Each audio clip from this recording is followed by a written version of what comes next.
We spend over $40 billion a year Oh, crap. on do-it-yourself home renovation. This is the serrated knife. We'll cut that. But we don't always do things right. In this 9-part series, we'll learn the identity of Canada's worst handyman. By watching our nation's lousiest amateur builders each create the status symbol of northern civility, the shed.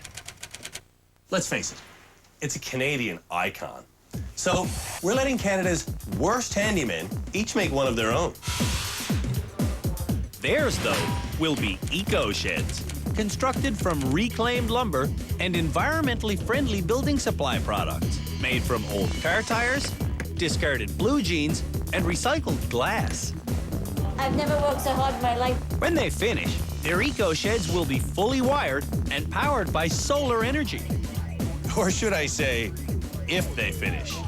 This is Canada's worst handyman.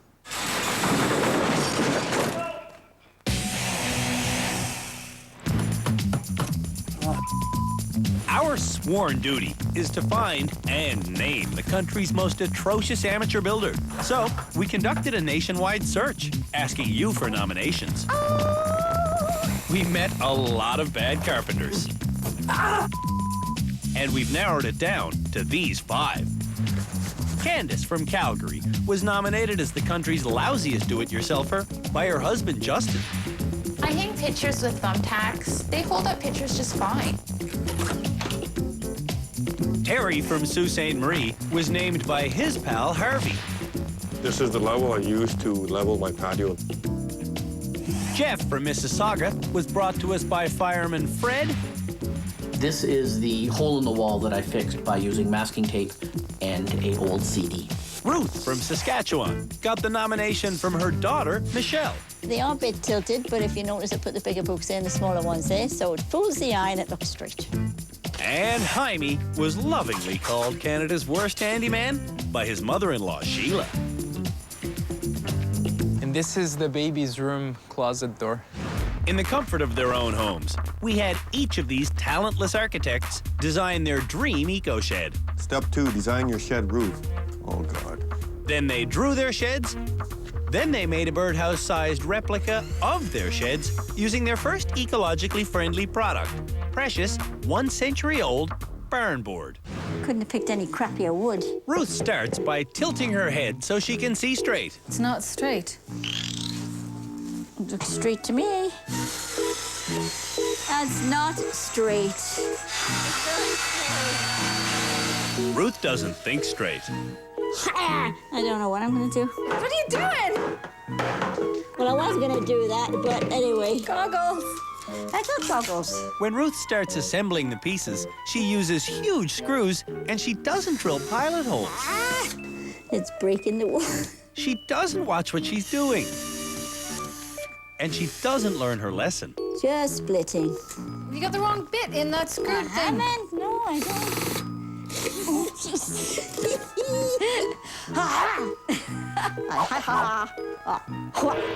This is a rustic birdhouse. To finish it off, Ruth moves on to the hammer. You're not even hitting it, Mom. Oh, that's another bit off. Well, that's what I wanted, actually. I wanted that bit off. Although this is not an exact replica of my plan, it's very close.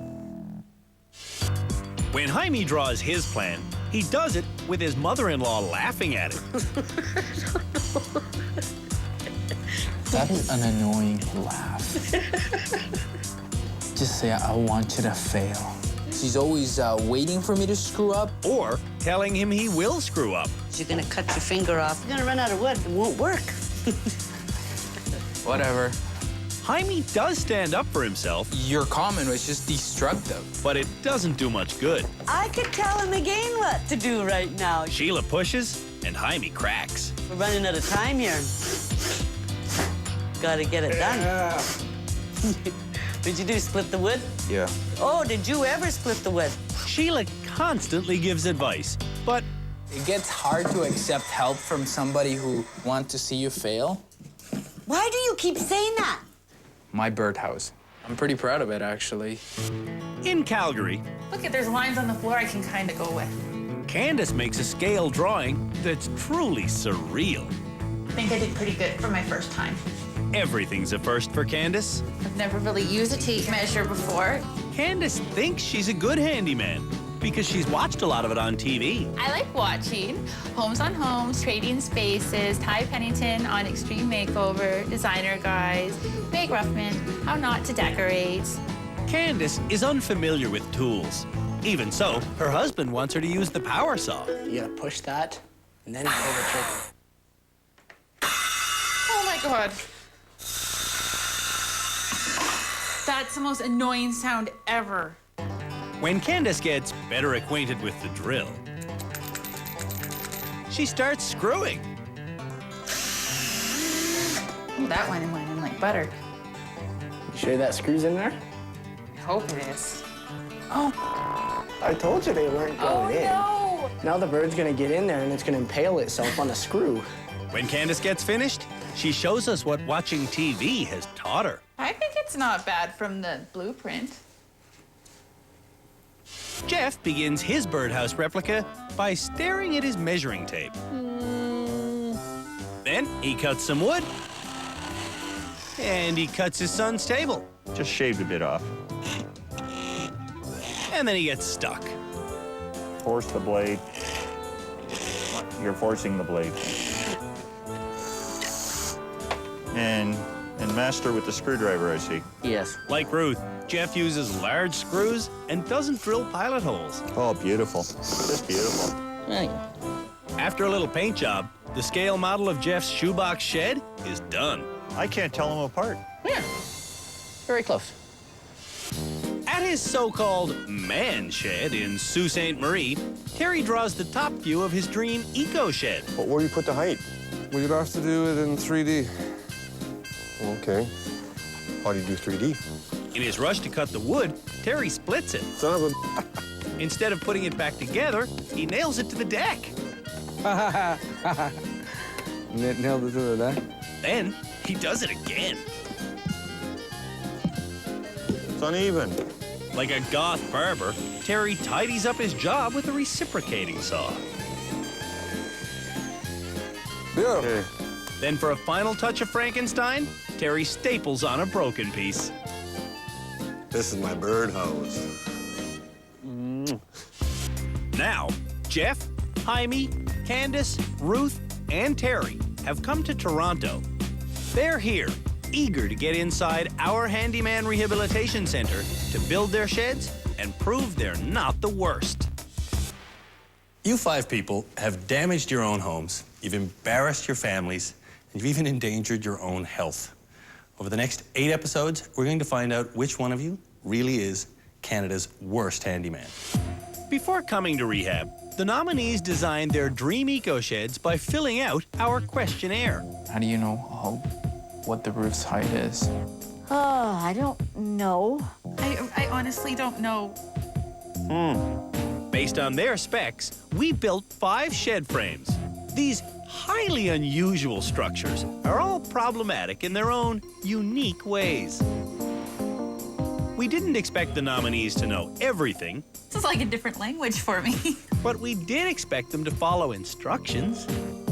Your shed's overall height must not exceed 9 feet 2 inches. That is not an arbitrary number. 9'2" is the height of our workshop door. Terry wants his walls built 12 feet. too tall. Getting y'all excited here, eh? So, who designed the worst frame? Perhaps it's the one of you who asked us to build this. This shed looks like a prison cell. Parts of it look familiar, but parts of it really don't. These super tight studs are what Candace recognizes. Between my wall studs is 6 inches. That sounds good. I thought that would be good and sturdy. Oh, it's sturdy. Almost 3 times too sturdy. This is a serious waste of wood. Good building requires understanding the basic language of construction. So you understand the idea of a length and a width? Yes. Okay, so you wrote down here that you want the length of your frame to be 7'4" by 10. Well, that's 2 dimensions. Yeah. See, I don't really deal a lot with feet and inches in anything I do. I really had no clue. That makes no sense. Neither did asking for a 3-foot wide shed. Did you really want it 3 feet? I think I'm at 3 inches. We didn't know what she meant. So we made this 7'4" by 10. Candace did get the 8-foot high walls she asked for and a sloping roof that goes up 3 feet on the high side, making Candace's shed almost 2 feet taller than our height restriction. I've nominated my wife Candace for Canada's Worst Handyman. I am not Canada's worst handyman because of all the shows I've watched on home renovation. It really kills me to have Candace watch a television show and decide that she's as good or better than anybody on it. Candace even thinks she's a better handyman than Justin, and he's a construction worker. The whole thing's gonna just pop out of the wall again. That was all my work. Every day of my life, I work with tools, I work with my hands. He does sheet metal. Which to Candace means he's a mindless workhorse. I don't mean he's stupid. Well, I'm just saying I'm smarter than him. I'd actually like a little bit more respect. Justin has an ego and he thinks he knows everything. I'm not the only one with an ego there, little lady. This is my toolbox. I have a splitter, some wire, some little itty-bitty light bulbs. What Candace has in her gift box is basically household junk. That's pretty much it. I have a hammer, but it can't fit in the box.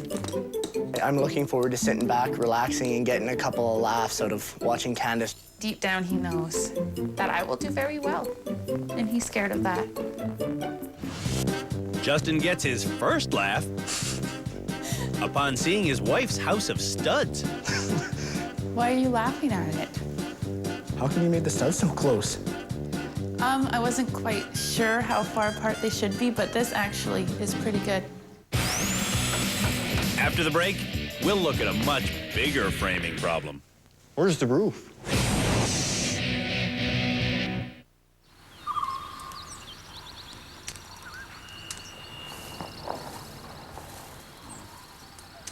First handyman, 2. That's the wrong side of the tape measure. It's not straight.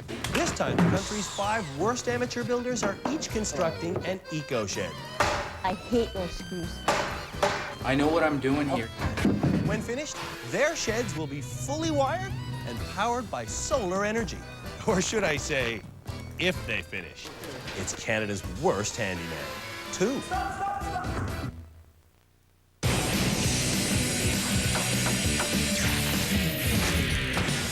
We're unveiling shed frames that were designed by the country's most terrible builders. Over the next 15 days, these 5 horrid craftsmen will transform their studs and rafters into state-of-the-art eco-sheds. When they're done, whoever's most deserving will be named Canada's worst handyman. 1, 2, heat!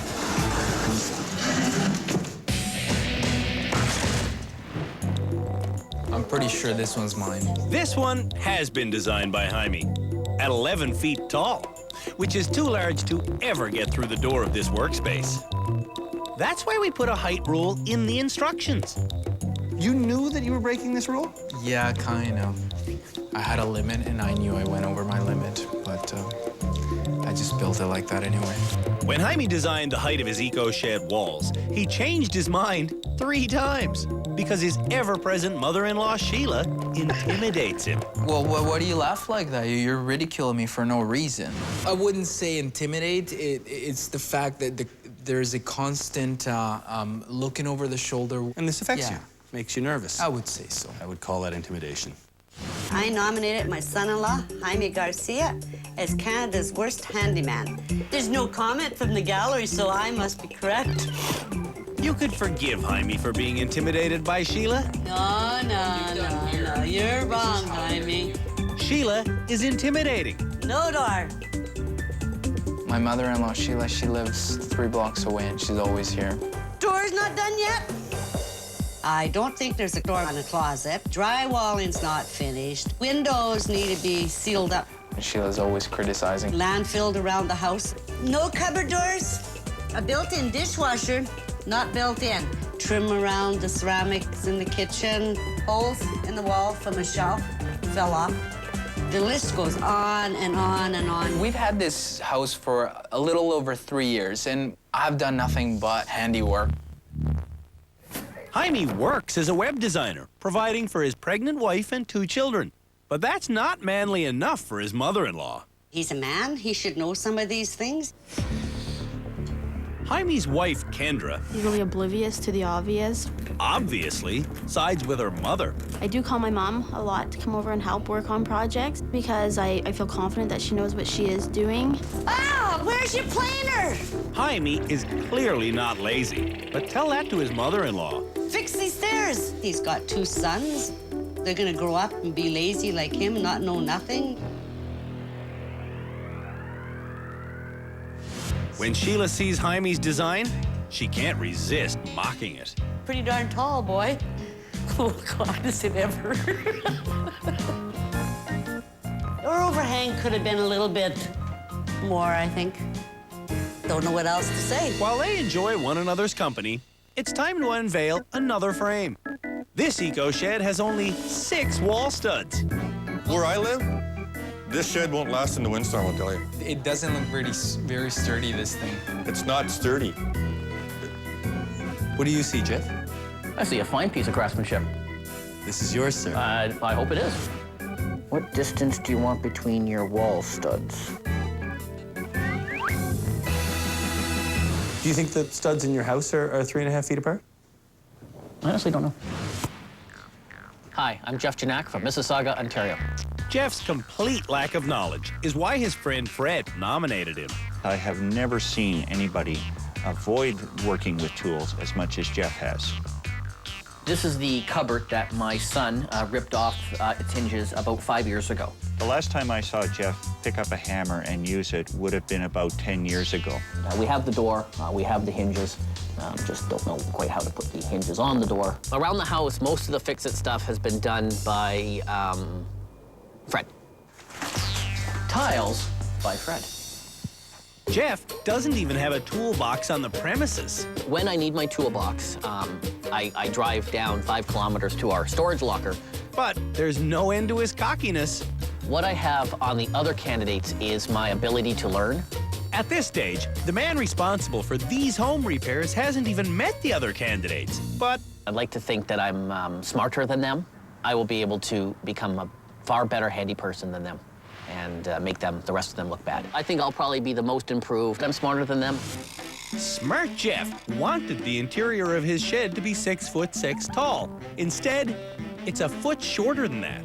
You're not going to be able to stand up in your shed, sir. Jeff's measurement didn't allow room for his subfloor, even though it clearly said to do so on the design form. And this comes down to reading directions. Yeah, I didn't read that. Yeah. When Fred sees Jeff's creation, he can't help but look down on his friend. Well, I'll definitely remember to duck.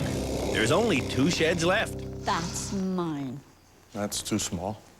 I like this shed. Ruth's tiny shed has a door frame that's 5 foot 1 inch, which is fine, really, because Ruth's hair only makes it to 4'11". Holy smokes, this is short. But not for me. Usually I'm upset if my head hits the ceiling, but my shoulder's going to hit the ceiling in this one. My name is Ruth Summersides, and I've been nominated by my daughter Michelle as Canada's worst handyman. She installed a fan, she's done her tub surround, she built shelving. I leveled these shelves using a big glass of water. But she didn't level her deck at all. My deck is the worst one currently. It's really on this slant. I'm Ruth's neighbor. Look at the thing there. The darn thing is slanted. She's not very good at measuring. Every project that I have seen her do has either been lopsided, has broken, fallen down, or is wobbly. My biggest worry is that she is going to hurt herself. Ruth is terribly fond of power tools. They are too heavy for her. And I know that's a lot of the reasons why some of her cuts are maybe not straight.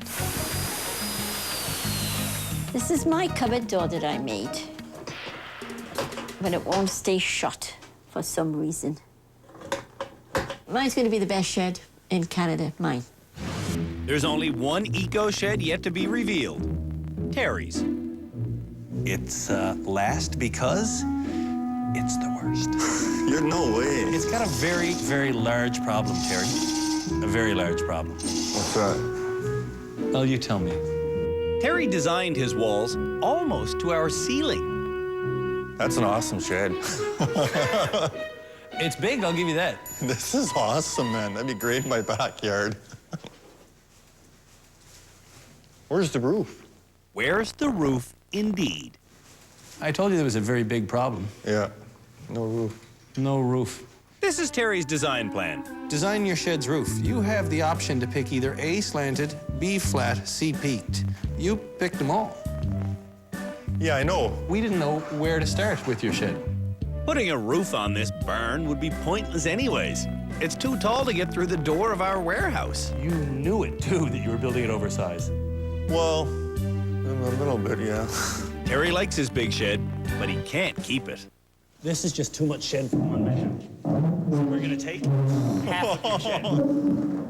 Of the two halves, this one will be taken apart and rebuilt by us perfectly. And this one, Terry, is yours. You can live with this? Oh, yeah, I can live with this. Terry can live with almost anything. This is the ultimate man shed. And it was built entirely by Terry. How can he be on Canada's Worst Handyman if he did this? Well, he did it wrong. Harvey Houle nominated Terry as Canada's worst handyman because this leaky, drafty, not level man shed has floors for walls. I built my shed out of material that's supposed to be for floors. Terry's man shed is actually more like a woman's shoe closet for tools. Yeah, I just buy, you know, stuff that's on sale. It's full of expensive, never-worn items. I buy, you know, tools that aren't on sale. Waiting for just the right occasion to be taken out of the box. I don't need it, but I just bought it just because it was on sale. I bought a grinder, and I never used it. I bought a top and die set. It was on sale. I never used it. I don't know how to use it. Obviously, Terry's real hobby isn't handiwork. It's shopping. They're all on sale, like, they're half off. I bought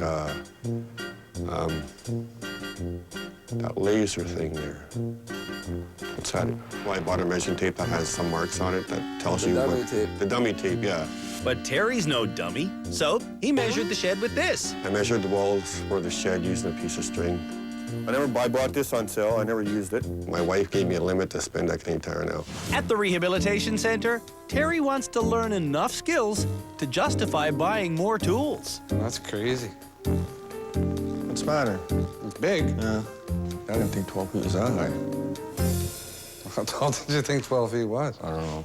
I didn't think 12 feet was that high, but in reality, I guess it is. After the break, Candace learns the best way to nail. So I have to hammer the nails in then? Oh, no, you can drive it in with your thumb if you want.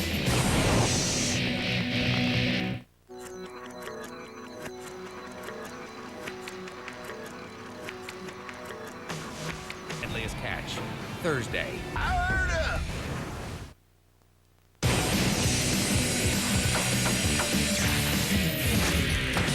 The most abysmal do-it-yourself carpenters in the entire country have gathered in this rehabilitation center, where they will spend the next 15 days turning the frames they designed into ecologically sound sheds. Go.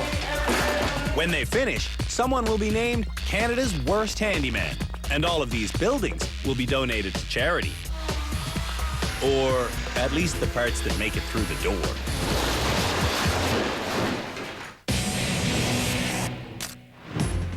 Before we let Canada's worst handymen loose on their eco sheds, we're going to evaluate their skill levels by asking them to cut a 14-foot board into 3 equal lengths. Then they have to screw and nail those 3 boards together. When they're done, it should look just like that. The finished post will be used to support the birdhouses the bad handyman brought from home. You don't have a dummy tape, do you? Terry's first to do the math. 5, 10, 15, that's too much. He does some quick calculations in his head 14 times 3. and marks the board. Close enough. But on second inspection, he changes the mark. That can't be right. Temporarily. 56 maybe? Through trial and error, Terry learns each piece should be 4 foot 8 inches. So he makes 2 quick cuts and attaches the boards together without a hitch. Terry took 12.5 minutes. and except for long division, seemed to know what he was doing. Jeff doesn't know what he's doing. That becomes quite apparent when he stares at the measuring tape for a long time.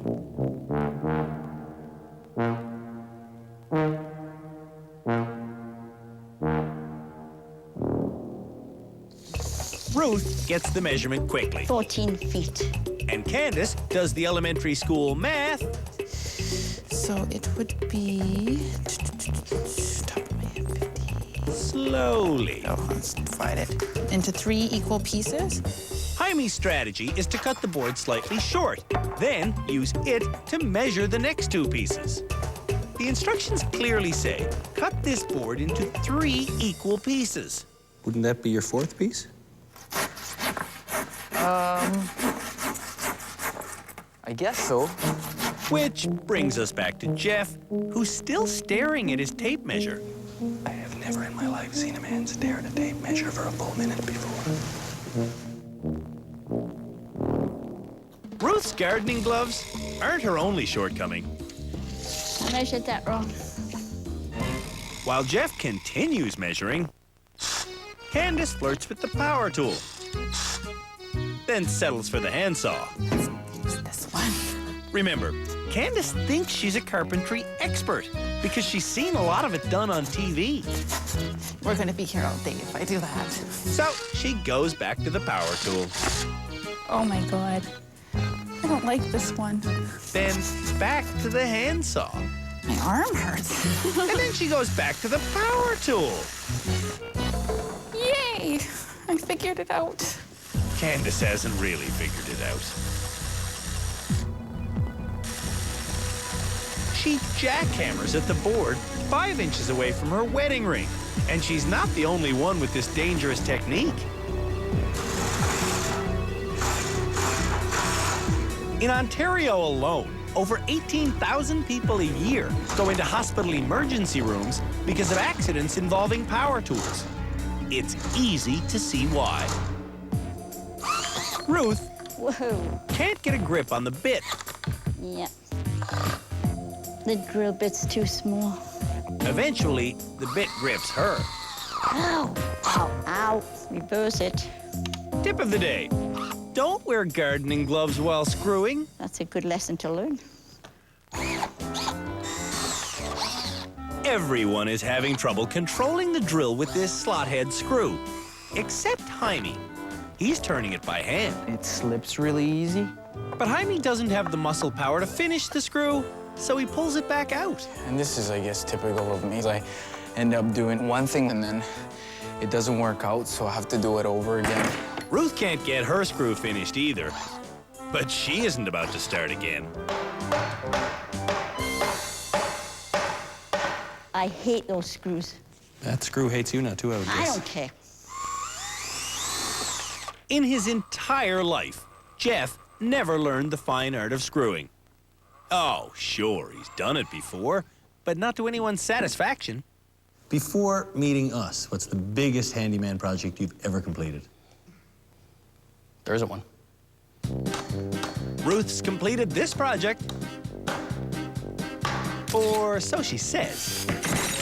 Her screwing is incomplete, and her measurements are wrong. I need rehabilitation. So does Candace. Count along with us as this self-proclaimed building expert demonstrates her nailing technique.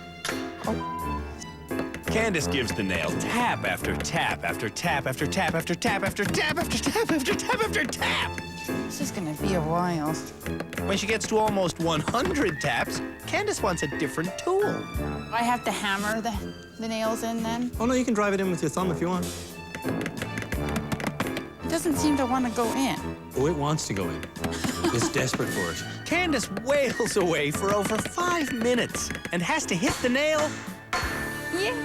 171 times. Jaime's not much better. He misses the nail 17 times. In total, he needs 86 swats of the hammer to get that bad boy home. Nice. Jaime finishes in almost 22 minutes, and he never did get his screws in. Meanwhile, Candace is trying to get a screw started, but she can only make it spin like a ballerina.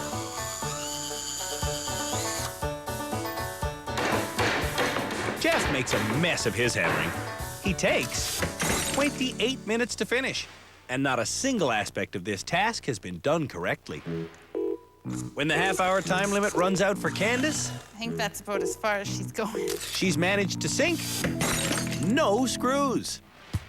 With the posts done, it's time for the bad handymen to mount their birdhouses. Why is that bottom board so wobbly? The whole thing's wobbly.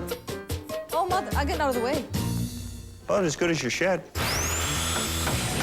When we come back, Canada's worst handymen get down to building. Is it hitting? No, you missed the wood completely.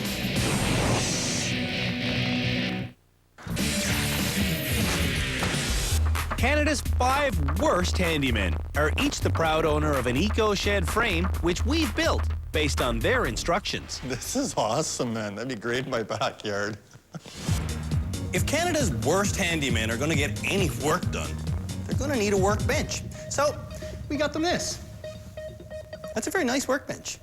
Some assembly required. I'd like to introduce you now to our expert builders. Greg House, a general contractor with 24 years of experience, is our head of construction. There's nothing holding your walls together if you take that top plate off. Everything will just sort of fall apart. Jill Rydell is our head of instruction. She's been a carpentry teacher for 14 years. When you're installing these, you want the front of the box to be flush with your interior finish. And they're going to show you now how to build a workbench. That will be 4 times larger than this one. We've already pre-cut the wood, so assembly is a simple 4-step process. Do you want to come around, Candace? You can come around. Step 1, screw the base of the shelf together. Step 2, attach it to the legs. This is going on the flat. 3, pop on the countertop. And 4, screw on the back. Greg's finished in 15 minutes. And this is exactly how your workbench should look when you're done. You all have 1.5 hours to pull this off. Start now, please.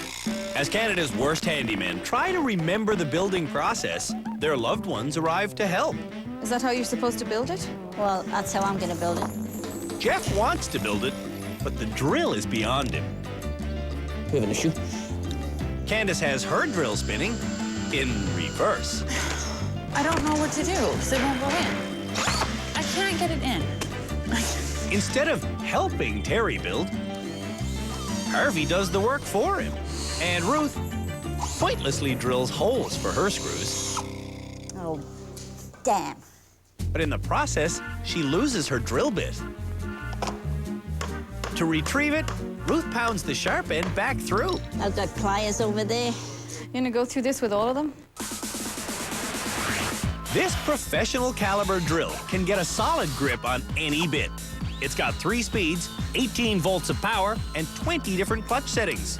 Any mistakes made won't be the fault of the drill. I've got a faulty drill. Jaime listened to our experts, but that's not who his mother-in-law wants him listening to. I tell ya, you better listen. You don't listen. Ruth is still struggling, so we downsize. You want a smaller drill? Yeah, I would love a smaller drill.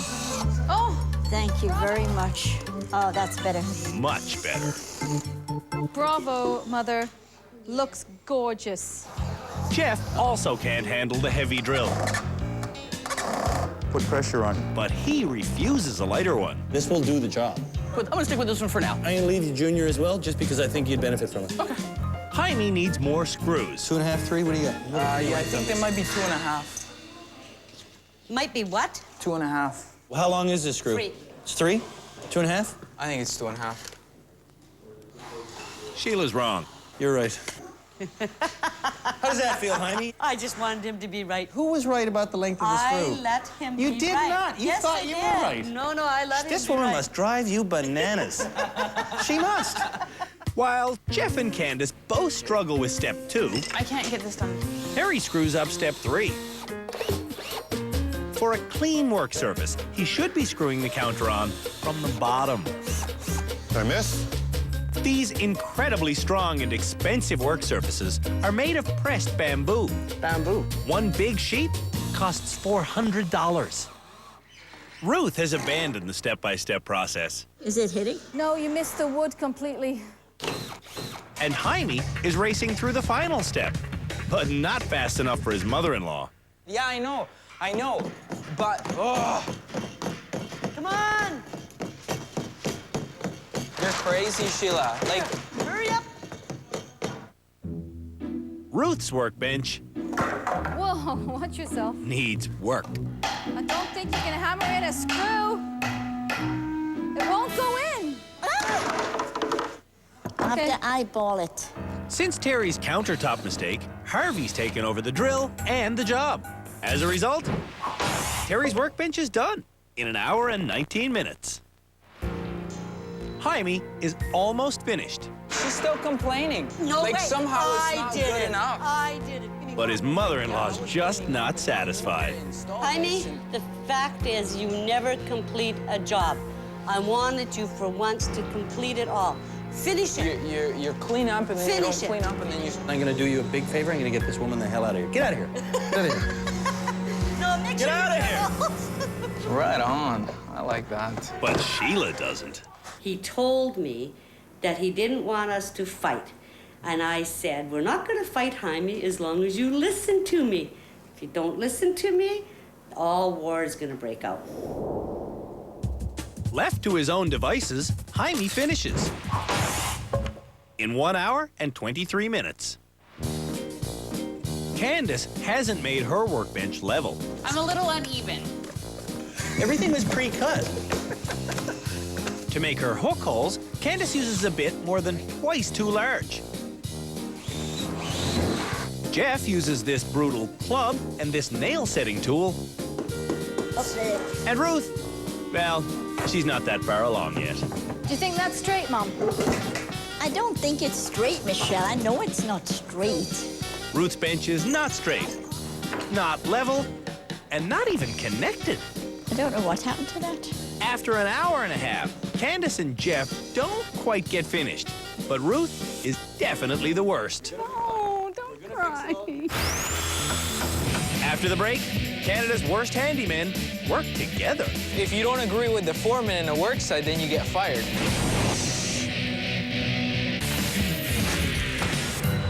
Canada's worst handymen know they're being judged on how well they can build an eco-shed.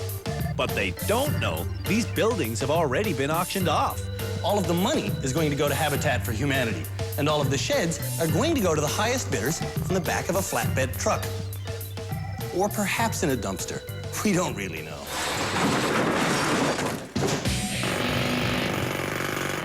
Every episode, the rivals will work together for one group challenge. Today, You're gonna make a rain collector.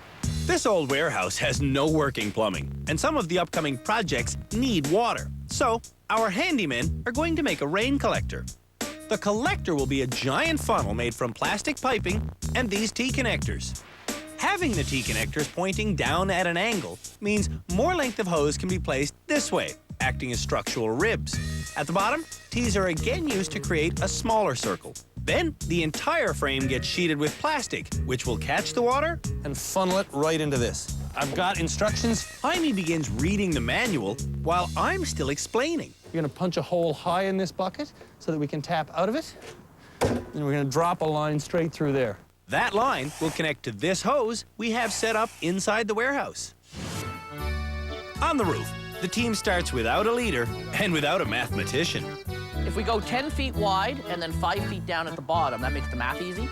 A 5-foot bottom would also make the funnel fit over the bucket. It's all math, it's just math. Probably about 10 or 15. Like 14 ribs. Mathematics should be correct. 2 feet a rib? No, 3 feet. Not easy. 7 feet. 7 feet. If we make it 8 feet, then we could put a T every foot. Yeah, Make the that's right, math easy. that's right. The team agrees on an 8-foot diameter, but they screw up the easy math. We can't measure it like this. We have to straighten it out and measure 8 feet. No, that's not 8 feet in diameter, that's circumference. Then let's measure 16. 16? Okay. Stop. Remember pi? The diameter of a circle times 3.14 equals the circumference. So, if you're making a funnel with an 8-foot diameter, you need 25 feet of hose, not 16. Let's measure 16. Then let's measure 16. A 16-foot circumference means a diameter of 5 feet instead of the 8 they want. They weren't doing the math right, and they were saying that the circumference is the same as the diameter, which it isn't. I was told to shut up. Who's in charge of this project? Jaime's in charge. No one told that to Jaime. Okay, Jaime, you're the foreman. Do what you like. Okay, then, if I'm the foreman, you guys have to listen to what I say. If you don't agree with the foreman in a work site, then you get fired. With the law laid down, just hang on, guys, hang on. Jaime orders the crew to stop. Yes, hang on. But the crew doesn't stop. Yeah, we join you all together on the bottom with duct tape. When Jaime returns, it's too late. Duct tape. Well, I don't really like duct tape, but... Sucks to be a foreman, eh? Well, yeah. When the plastic skin gets fastened on with zip ties, the funnel is ready to be secured to the bucket. First, though, a hole must be drilled with a siphoning hose.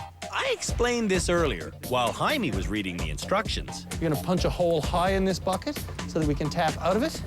Okay, I'm gonna put it right on the side here, guys, okay? Not down there. Why not? Because the water's going into the barrel. Right. Yeah, you want the barrel to fill up. You don't want it to drain. You got to put it up here. Jaime doesn't get it. Drill it right about here. I think it's right down here. Sure, you're the foreman. You're the foreman. Make the call. The whole concept of the bucket is to contain the water, so putting a hole in the bottom, that's not a bucket anymore. With the bucket destroyed, Jaime fixes the small funnel loosely in place, and this project is over. Jaime's water catcher will only catch and release. After the break, we'll name this episode's Worst Handyman. Continues. I want to know how we're gonna fix it. Bad doesn't begin to describe them. I don't know how to work that. I haven't a clue. Oh, Mommy, you're not doing that right. If you try to hammer home a point, I actually gave several extra hammer strikes. they'll just cut corners. Is this supposed to make that noise? Find out which ones can be taught and which one is Canada's worst handyman. Does anyone have any positive input? Next week on Discovery Channel. It's on.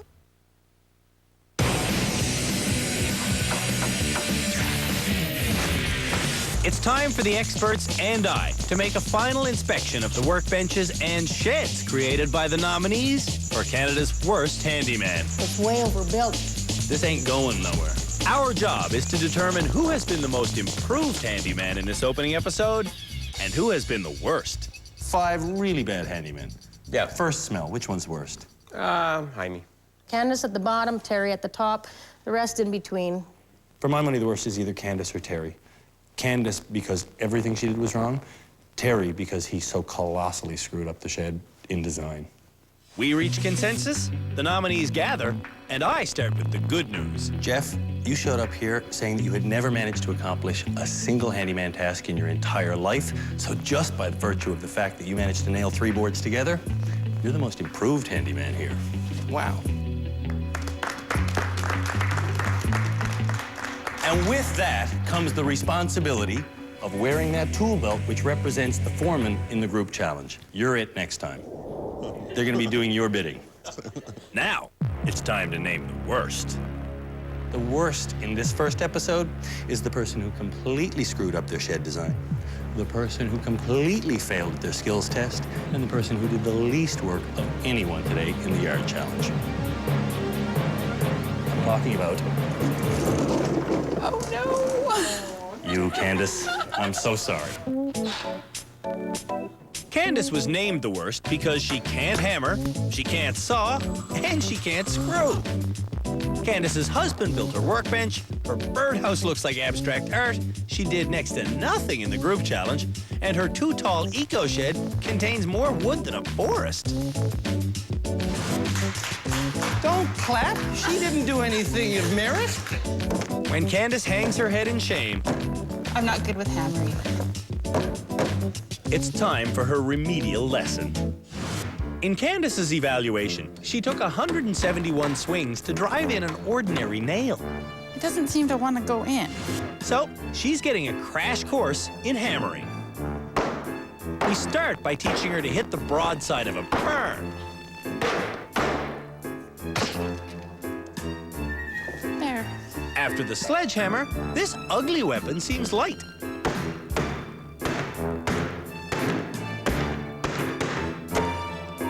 For the final test, Candace picks up a normal hammer. You're not getting out of here until you knock one of these nails in 10 or less strokes. 1, 2. Oh, does it count if I miss it? Absolutely. 3, 4, 5. As time wears on, it becomes apparent 10 strokes or less is too ambitious. I have horrible aim.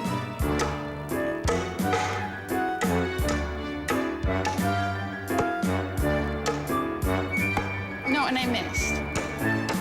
Oh my gosh, I just can't hit it.